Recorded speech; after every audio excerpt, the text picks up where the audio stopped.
甄姐姐，甄姐姐，你怎么来了？我来给甄姐姐送东西。这是七祖母给甄姐姐的。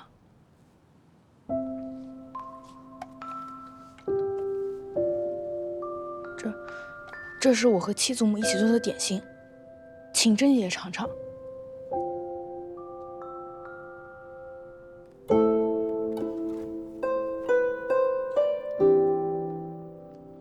甄姐姐，我错了。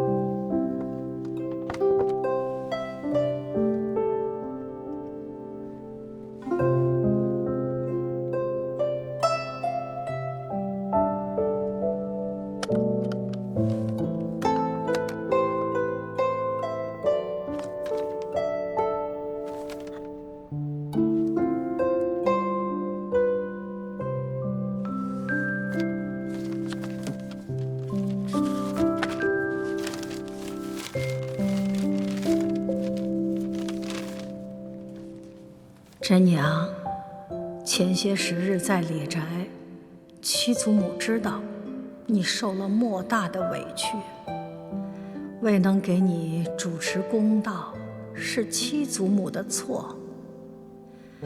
如今的李家内忧外患，人心离散，七祖母想要留你，也是有心无力，无奈之极呀。磨坊失窃一事，七祖母终究是有愧于你。甄娘，往后你就放手去做自己想做的事吧。这些银两是七祖母的一点心意，你一定要收下。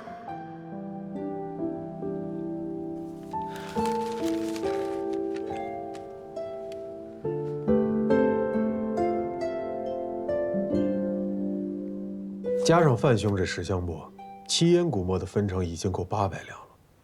等这些钱收上来之后，你给阿姐送过去。是。东家，听说李家的甄姑娘已经在四宝街租下了一间铺子。哼，她倒是很有志气啊。但这四宝街上，租金可不便宜，她手里的银钱应该不多了。是啊。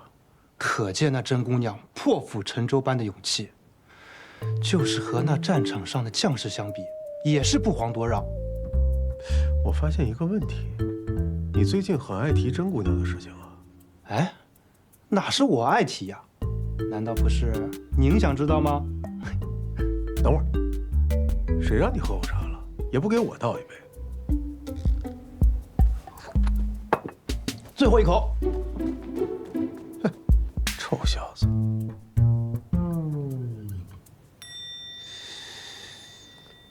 四宝街，胡会长，可是甄娘写的文书有误？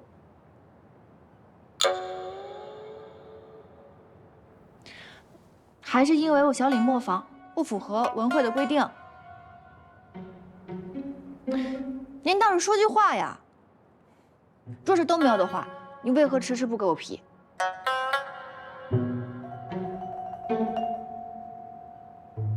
嗨，若是别人向文会递交文书，他便是为徽州墨业添砖加瓦，我自然是乐得成全。可甄姑娘，历朝历代从未有过一家姓开2家磨坊的先例。这李墨还在，你若想另立门户，绝无可能啊！胡会长，我虽然姓李，可是我们8方早就被出族了，这可是有白纸黑字的除族文书。这于法理上，我早就不是李家人了。他李墨开他的李墨，那我开我的小李磨坊，我两者互不相干呀。可李墨毕竟是徽州墨业4大家之首。文会做事总要顾及李墨的颜面。甄姑娘若真心想开磨坊，那还需李默点头应允，我这个会长才好通融，不是？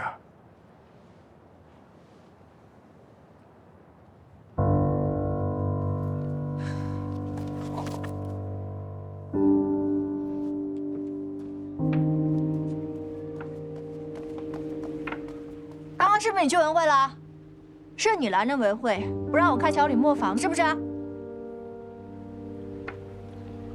你今天不把话说清楚，哪儿都别去。百年李默，回磨正统，岂容你一个黄口小儿另起炉灶，开什么小李默？之前七祖母要给我续签契约，而你们李默就开始风言风语，说什么我一个外人要侵吞你们李家。那好，我不跟你们李默为伍，我开我自己的小李磨坊总行了吧？结果现在你们又说，一笔写不出2个李字，一个姓，没有办法开2家磨坊。嘿，这什么话都被你们说了。哎，这到底是谁在胡搅蛮缠啊？我不跟你在这儿强词夺理、耍嘴皮子。今日我也把话言明，李真，想另立旁支，做梦。如果你再一意孤行，别怪我再请祖师玄奇，请我们的祖师爷来明辨是非。还要请祖师玄奇是不是？我告诉你，我一除族之人，我根本不怕什么祖师玄奇。我且就放下一句话，无论你李景东，你们李默点不点头，答不答应，这个小李磨坊，我开定。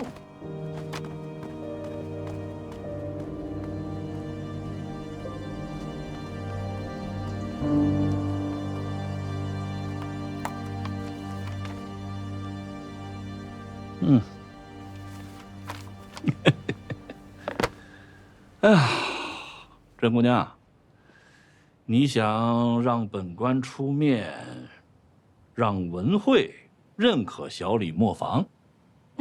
口气不小啊！还不是因为到磨坊一事，你才对李家耿耿于怀，所以呢，就要建这个小李磨坊，好跟李家打打擂台，对不对？田大人，我创建这小李磨坊，我确实想出我胸中这口恶气。但是民女也不是心胸狭隘之人。其实早在复原七烟古墓的时候，我便有一腔愿景，我想凭借自己的微薄之力，为咱们徽州墨业添砖加瓦，所以还请大人能够给我这次机会。哎呀，给你个机会，哎，可是我这个墨务官呐，监管的是选送贡墨，是为朝廷效力，可不是为你这一介小女子去实现什么胸中抱负啊！大人，此话可不是这么说的。那我复原出七烟古墨，不也是在为您分忧吗？以前可以，现在可以，将来呢，一定也可以的。哎呀，好大的气魄呀！啊，可是你这气魄再大，对本官无用。本官看的是结果。你没有李家的协助，你没有李八爷的支持，你拿什么去跟李默、去跟陈默打擂台呀？怎么实现你的胸中抱负啊？啊？没想清楚吧？行了，慢慢想吧，什么时候想清楚了再跟我说啊。都给我滚！都滚！都滚！骗子！你们一群骗子！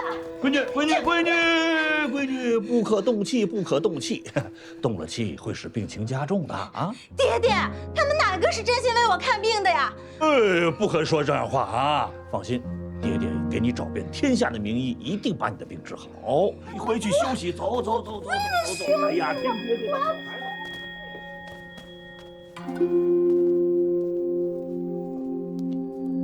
真娘，你怎么闷闷不乐的？还在想那严小姐吗？我今日回来的时候问了家那黄大夫，他告诉我严小姐这病多年未愈，你说这10多年来，她得过得多心酸啊！是啊，真娘，可惜我们不是大夫，我们帮不了她什么忙。花儿，你记不记小的时候，我每次出去玩都弄得一身伤回来，结果我爹爹为了我翻遍李墨所有典籍，最后做出了一款胭脂药末。哎，我想起来了，平日里你对那胭脂末爱不释手，我受伤了才肯跟我用那么一点点，是不是那个？就是。我爹当时说，这个胭脂末只是他的初步尝试，他想做的药末是可以医治疮症、治愈顽疾的九针宝末。若真有此末，或许我们真的可以治好严小姐，是吗？我正是这么想的。这今日严大人在严府问我，说我的小李磨坊要靠什么立足，卖什么样的墨。我想了想，虽然我可以复原这七烟古墨，但是比起陈墨还有李墨他们相传的宝墨来说，仍然是微不足道。可若是我另辟蹊径，将我爹爹说的这款九针宝墨做出来，一，我可以治愈像严小姐这样的病患；二，我可以避开风头，以药墨起家。最重要的一点，若是我真的将这宝墨做出来，治好了严小姐，那你说这严大人还不得对咱们小李磨坊松了口？是啊，那真娘，我们说干就干吧。哎呀，哪有这么着急？这只是我初步的计划，得慢慢来。但我觉得你这个计划特别好。李家磨坊怎么样了？哦，陈姑娘，这2日她日子也不好过。听说八爷不同意她开小李磨坊，一气之下离开了歙县，去了婺源。我问的是李墨，不是小李墨。那甄姑娘不也是李家的人呐？她的上头还有个李墨，文慧顾及李家的面子，不认可小李磨坊，迟迟没有批准文书，想必这个时候也正为此事焦头烂额呢。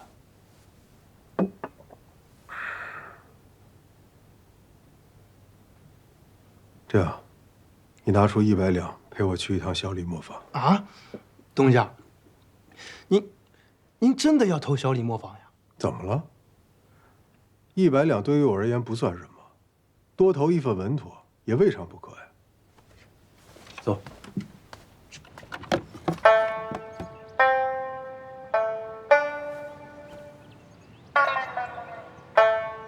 祁东家，这银子我不能收。嫌少？不是数目问题，是时机问题。时机？你现在要自己开磨坊，正是缺钱的时候。况且有我在的话，也许文慧不会更加的为难你。为何说时机不对？正是因为缺钱，所以才更要谨慎。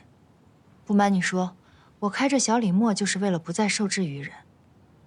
所以，你今日给了我这么多银子，又不说分成比例，也不说这磨坊未来的规划。说实在的，我这心里啊，十分的惶恐。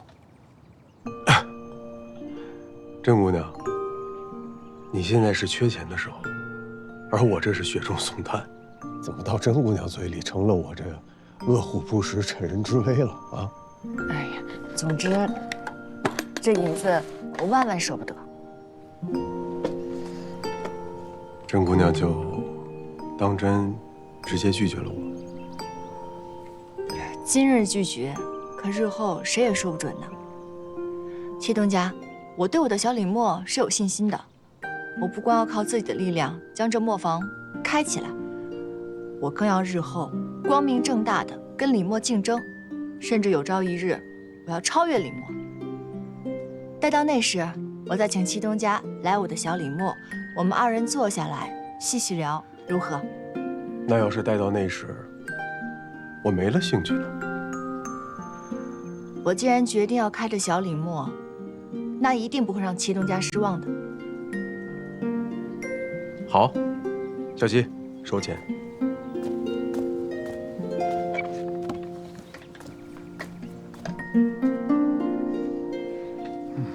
恭喜阿弟慧眼识人，这七烟古墨押中了宝，才刚起步便已收益颇丰。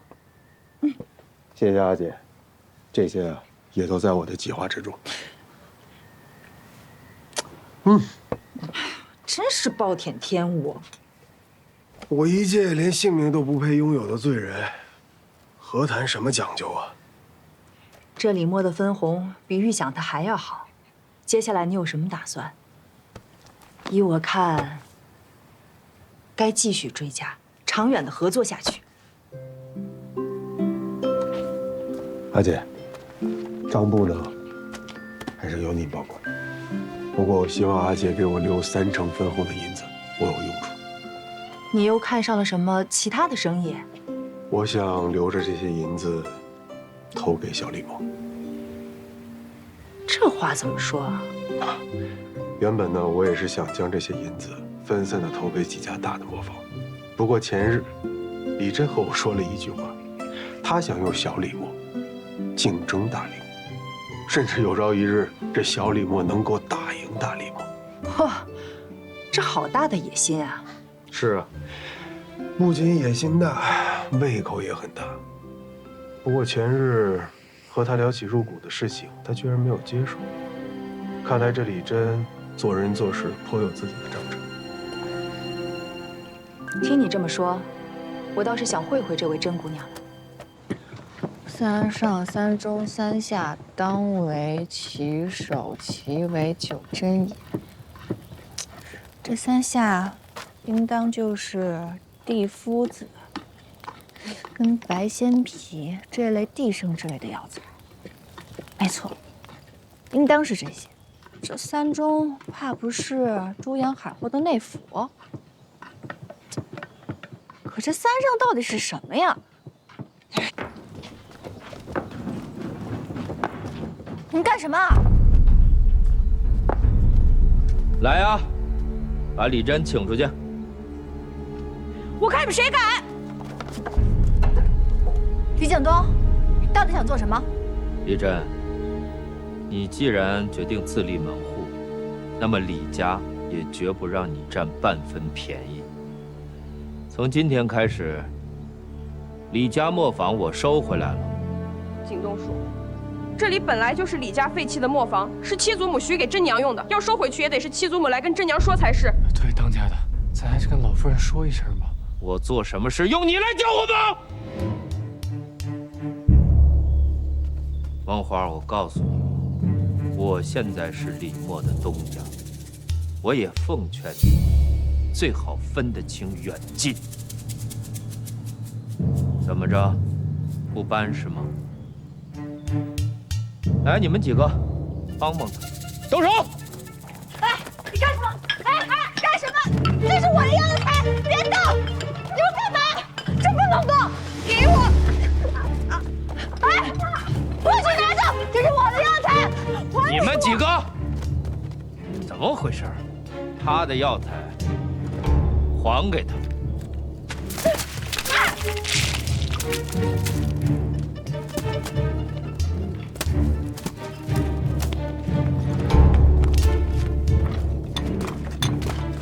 你们几个看好了，我们李家的东西都带回李默。好，我可以搬走，但是这里有很多的用具是我爷爷给我做的，还有一些是我哥跟我娘他们花钱给我攒的。你们可以让我走，但是我们家的东西，你们也休想带走1分1毫。好，你的东西李家不稀罕，搬吧。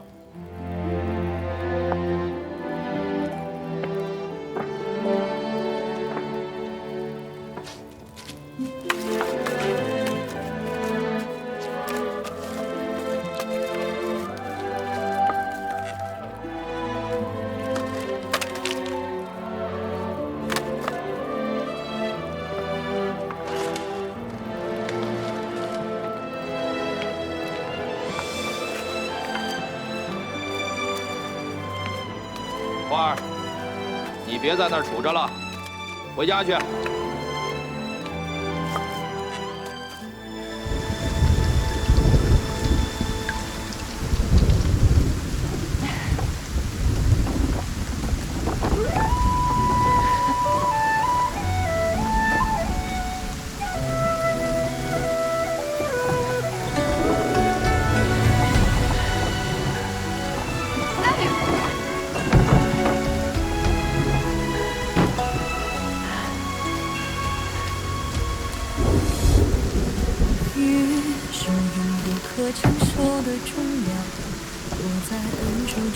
这姑娘的车是怎么了啊？她这夜深暗要到了，我得急着收工回家。你别把车横在路上，赶紧挪一挪。还是岁月漫着眼的荒唐，熙熙攘攘冷却的滚烫。你是爱而不能忘的苍老，余心向往却又不敢相忘。谁欠谁归？谁愿远离来回？我已恨无悔，至情至书，至死也算完备。谁也情有愧，将爱推诿，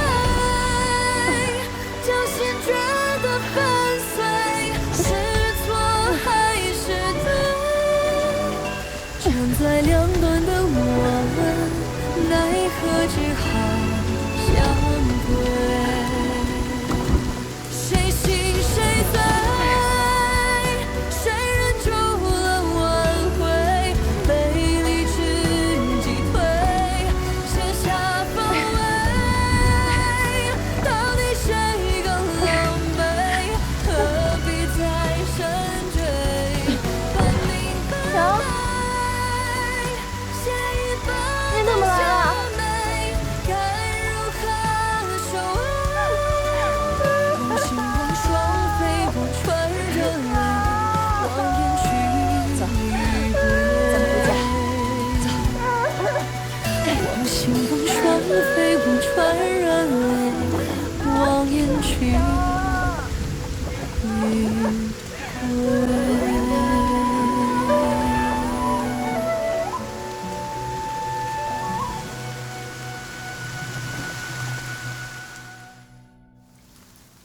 你这几日不是在磨坊做磨，就是自己闷在屋里，饭也顾不上吃。家里啊，常常就我一个人，做了一点菜，怎么吃都吃不完。娘，是我不好。傻丫头，跟娘道什么歉啊？娘从小看着你长大，虽然你一句话都不说，但是你心里想什么，娘都知道。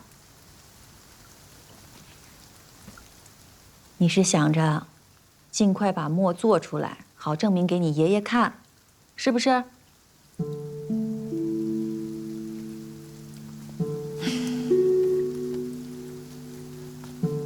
但是凡事啊都要讲个章法，你这么憋着，身体也吃不消啊。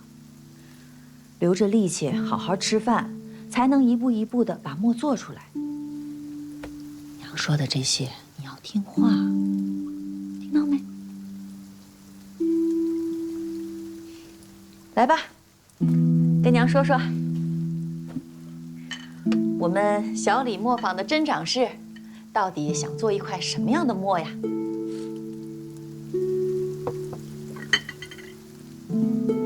娘，你还记得爹给我做的那块胭脂墨吗？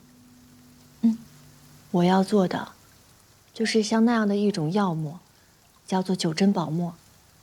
爹曾经也研究过，不过这块墨已经失传了近100年，只有在墨迹上才有一些模糊不清的记载。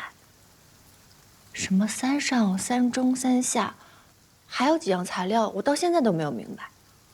娘，你说这古人也真是的，既然决定写书，要将墨法墨方传给后人，为何不能用白话写得清清楚楚？如此一来，淹没了多少好墨？哎，你别说，这个什么3上、3中、3下，这些神叨叨的话呀，你爹当年还真跟我念叨过一阵儿呢。真的假的？真的。娘，那我爹当时有跟你说这3上是怎么解的吗？现在想起问你娘来了。你呀，你早跟我说，娘一早就拿给你了。等着，在哪儿？来，谢谢娘。你爹呀，有随手就记的习惯，所以当年他只要一有灵感，他就把他的想法记到我这个小账本上。你爹去世之后，这本账本我也没舍得扔。不过这上面有好多东西记得都是断断续续的，有头没尾的，未必有你想找的。你就先看看啊。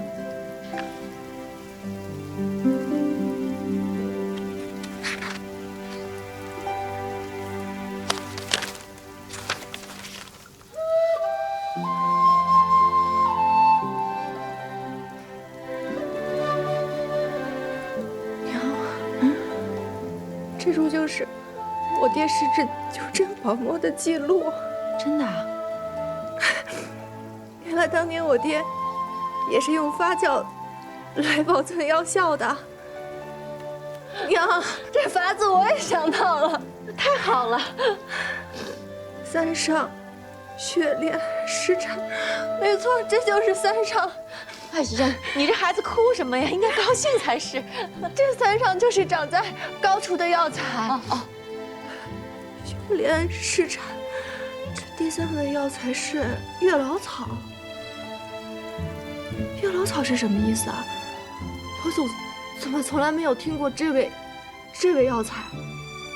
哎呀，你管它什么草？那长在高处的肯定不过就是山里的东西呗。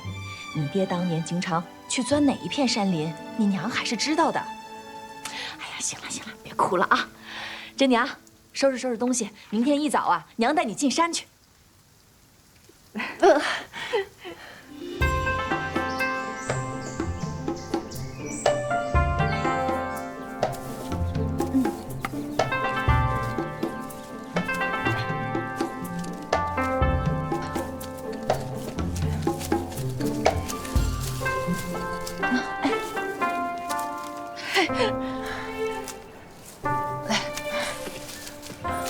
怎么样，真娘？感觉这个也不是。娘，这笔记上大部分草药都对上了，唯独那月老草是怎么都找不着。这月老草啊，我是真没听说过。你爹也真是的，也不写清楚点儿，弄得咱们俩跟无头苍蝇一样，一点头绪都没有。没事儿，娘，大不了我们把这里长得像草药的全都采回去，一一对比呗。办法总比困难多。走，这丫头啊，劲儿又上来了。走，娘再陪你找找。哎呀，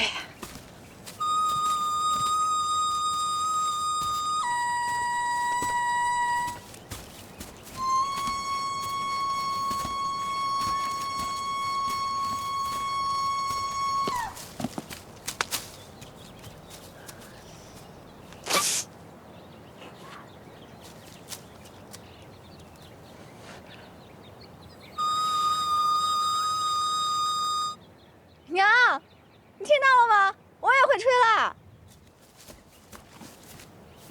等我一下。哎，娘，说让你小心着点吧，这还是把脚给伤了，疼不疼啊？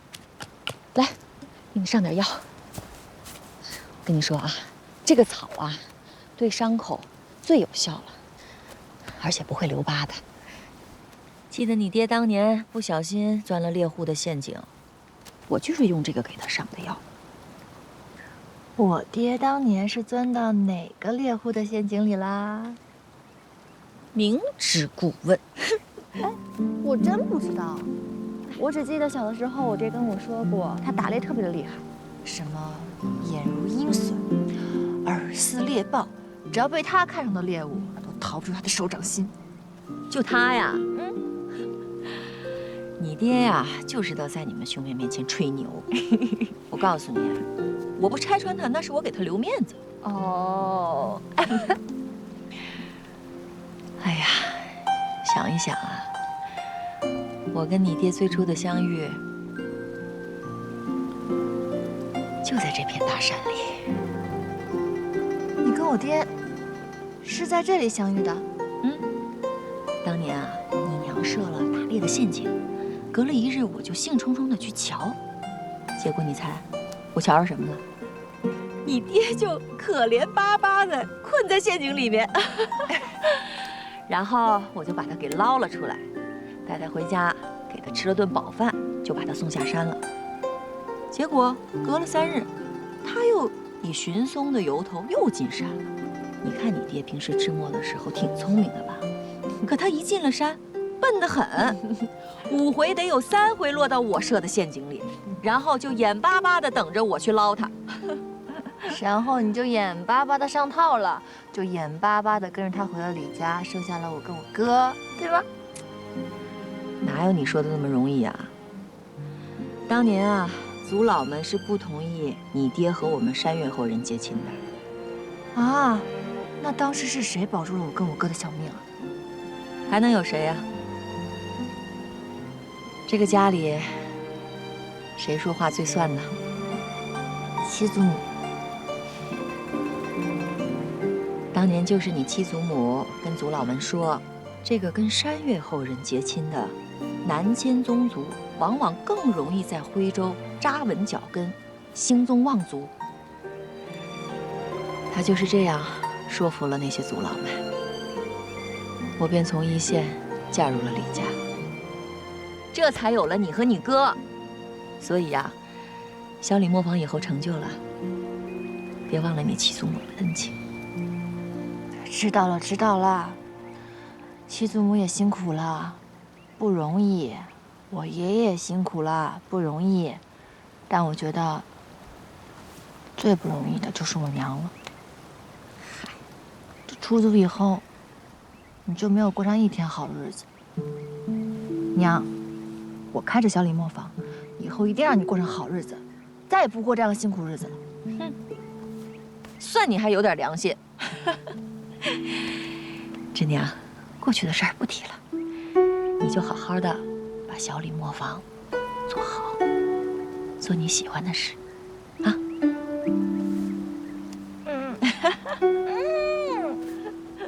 哎，娘，你看你这草药是真是厉害，你看我现在都不疼了。哎，你别蹦啊！哎呀，你坐下。不疼了吧？不疼了。我告诉你啊，这个草叫做赤凤锦草。当年我用它给你爹上药的时候，还是他寻了这个草的名字告诉我的。赤凤锦草，这名字还挺好听。赤凤锦草，凤锦。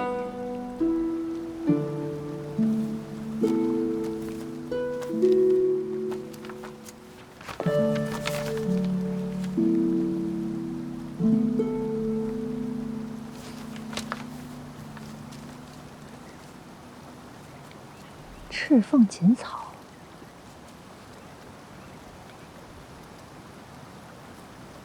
这是鱼子纹，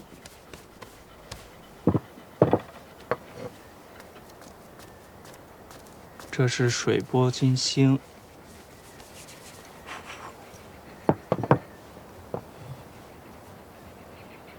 哎，这个好，这是螺纹，最易发墨。那何为刮夫狐狸？苏轼有云：“色不留笔，华不聚墨，刮夫而狐狸，今生而欲得。”刮夫狐狸就是形容砚石表面如同瓜皮一样细腻光滑。你说你吧，做墨不成，没想到你学砚还行。当初我把你带到婺源来，是对的。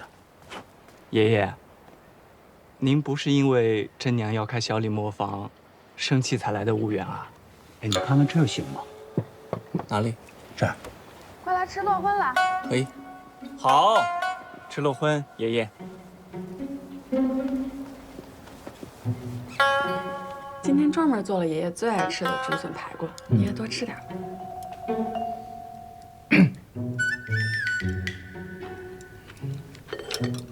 哎，秋啊。我刚刚又收到了娘的信。真的吗？啊！哎呀，我好想娘和真娘啊！哎，张良，那信上说了什么？你快念念。好。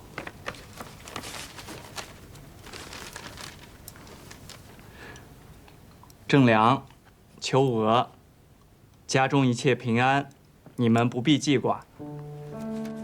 真娘已经把小李磨坊安置妥当，最近又忙着研制九针宝墨。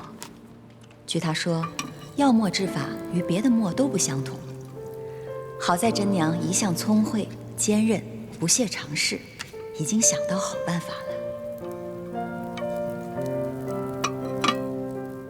爷爷最近身体如何？还在生真娘的气吗？你要多劝劝爷爷，不要把他的气话放在心上。真娘心里最记挂的人就是爷爷了，唯盼你们一切顺遂，早日归来。爷爷，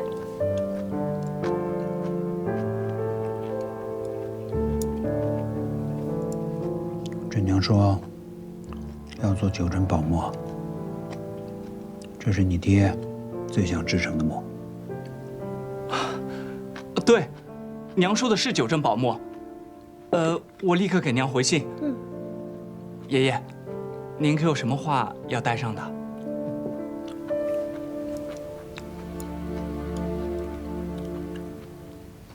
说我今天做的这个特别可口。谢谢爷爷。先吃多饭。是。不着急洗。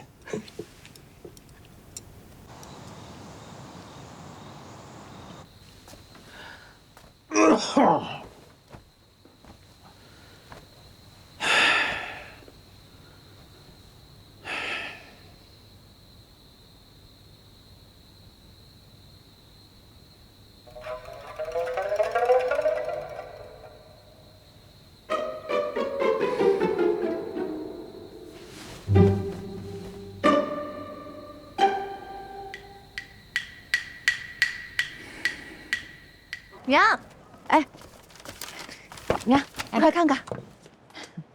哎，你别说，这还真有一股药味儿啊。这闻着让人感觉很舒服啊。哎，真娘，那这就做好了吗？这药末离成末还有一步呢，得试它的药效，最后再做调整。那这要怎么试啊？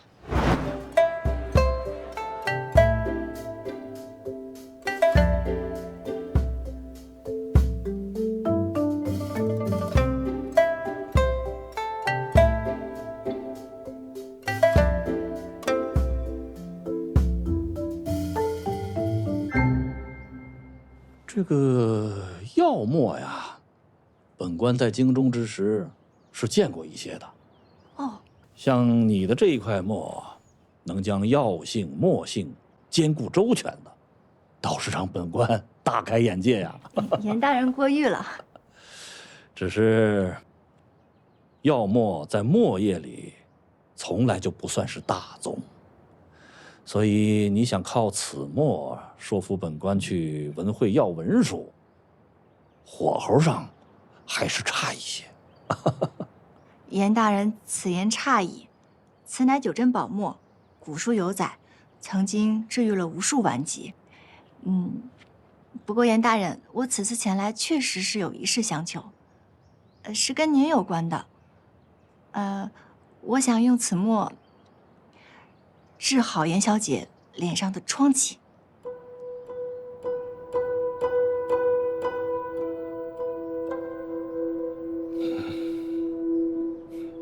好你个李真呐，说来说去，心思都动到我女儿身上了。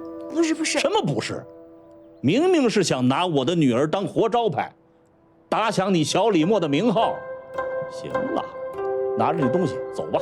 严大人，我这严小姐多年受困于脸上的疮痍，这平常大夫所用的外敷、内服之法，之所以久治不愈的原因，是因为缺乏药引。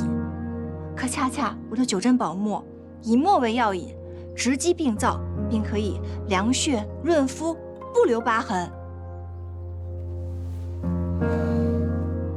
是，说到底，这九针宝墨也只是个传闻，毕竟没有人真的见过它的药效如何。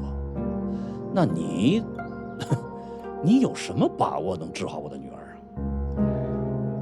严大人受问，我有多少把握？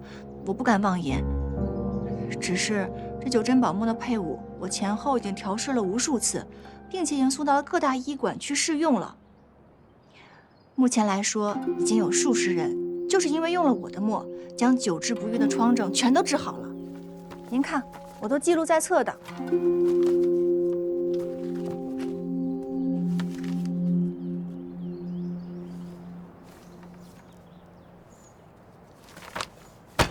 不行，我不能让我女儿去冒这个风险。恕本官不送。送客。请。严大人爱女心切，真娘明白。那真娘先不打扰了。这册子里面写的都是真的，您无事的时候可以翻开看看。里面的人和名字，您也可以去打听。告辞了，严大人。